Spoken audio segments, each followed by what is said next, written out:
নমস্কার বন্ধুরা, আমি লক্ষণ লাক্সমান ফিশ ব্লগ থেকে। আজ রবিবার, আর রবিবার মানে যুদ্ধ। সকালবেলা বাইক বের করে বেরিয়ে পড়লাম রাঙাপানি বাজারের উদ্দেশ্যে। সপ্তাহের 6 দিন আমি শিলিগুড়ি বাজারে মাছ কিনতে যাই, কিন্তু রবিবারের দিন আমাদের রাঙাপানিতেই মাছের হাট বসে, যেখানে শুধু দারুণ লোকাল মাছ পাওয়া যায়। আশেপাশের বিল, পুকুর সব জায়গা থেকে মাছ আসে, আর কিছু আসে বাইরে থেকে, কিছু আবার গঙ্গারামপুরের মাছের গাড়ি রাঙাপানি বাজারে এসে পৌঁছায়। বাজারে এসে দেখি তখনও বাজার পুরোপুরি শুরু হয়নি। একটু পরেই হইচই পড়ে গেল। আমি ঢুকে পড়লাম বাজারের ভিতরে, দেখলাম লোকাল শিং মাছ বিক্রি হচ্ছে। আমি প্রায় 2 থেকে 3 কিলো শিং মাছ কিনে নিলাম। তারপর দেখলাম পাশের বিল বা পুকুরের মাছ, মানে বাইরে থেকে আসা না, একদম আমাদের আশেপাশের মাছ, ছোট ছোট কাতল মাছ ছিল, সেগুলোও কিনে নিলাম। এরপর দেখি আমার বন্ধুরা তাদের পুকুর থেকে মাছ ধরেছিল। বললাম, তোদের গাড়িতে তেলাপিয়া মাছ আছে, আমাকে দিয়ে দে। তারপর বেছে বেছে তেলাপিয়া মাছ নিতে লাগলাম। তারপর দেখা হলো মধুর সঙ্গে। বললাম, কিরে মাছ কিনলি? সে তখন ফোনেই ব্যস্ত। তারপর নরেশ টাকা চাইতে লাগলো। কি আর বলবো, এইভাবেই বাজারের গল্প জমে উঠলো। তারপর দেখি লোকাল ট্যাংরা মাছ বিক্রি হচ্ছে, কিন্তু মাছগুলো আমার পছন্দ হলো না, তাই কিনলাম না। এখন আমার প্রায় সব মাছ কিনা হয়ে গেছে। এবার দোকানের দিকে রওনা দিতে হবে, কারণ আজ রবিবার, একটু সকাল সকাল পৌঁছানো ভালো।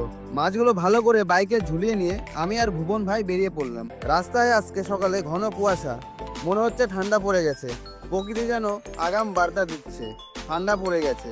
অবশেষে দোকানে পৌঁছে গেলাম, মাছগুলো নামিয়ে সাজানো শুরু করলাম। এখন কাস্টমার কেমন হবে সেটাই চিন্তা।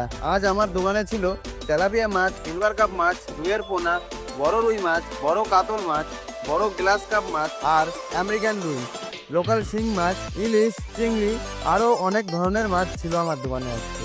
বন্ধুরা, দেখলাম বাজার একটু ফাঁকা, ভাবলাম একটু পাশের দোকানগুলো ঘুরে আসি। দেখলাম ওরাও বসে আছে, কাস্টমার এখনো ভিড় করেনি বাজারে। তারপর বেরিয়ে গেলাম রাস্তার দিকে, আমাদের মেডিকেল মোড়ে, যেখানে লোকাল মাছ নিয়ে অনেকে বসে। বন্ধুরা, এই যে দেখছেন রাস্তার মাঝে বসে এরা লোকাল মাছ বিক্রি করছে। আজকের মাছগুলো দারুণ এনেছিল, নদীহারি মাছ, পুঁটি মাছ, আরো কত রকমের নদীর মাছ, নাম বলাও কঠিন। তারপর ফিরে এলাম দোকানে, দেখি এখনো কাস্টমার তেমন নেই। ভাবলাম আজ মনে হয় বাজারটা সেরকম হবে না, কিন্তু ভাগ্যটা অন্যরকম ছিল। হঠাৎ আমার পুরনো কাস্টমার এলেন, তাদেরকে একটা 3 কিলোর কাতল মাছ দিলাম। আর এই মুহূর্ত থেকেই শুরু হলো ভিড়। একজন এলো রুই মাছ নিতে, আর একজন শিং মাছ, কেউ পাবদা, কেউ ইলিশ। দেখতে দেখতে দোকান জমে গেল। এইভাবে চলতে চলতে দুপুর হয়ে গেল। এখন দোকান বন্ধ করার সময়। সকালে অনেক বেশি মাছ ছিল, এখন প্রায় অর্ধেক বিক্রি হয়ে গেছে। বাকি মাছগুলো বরফে রেখে দিলাম, বিকেলে বিক্রি করব। তো বন্ধুরা, আজকের গল্প এখানেই শেষ করছি। আজকের ব্লগটা কেমন লাগলো জানাতে ভুলো না।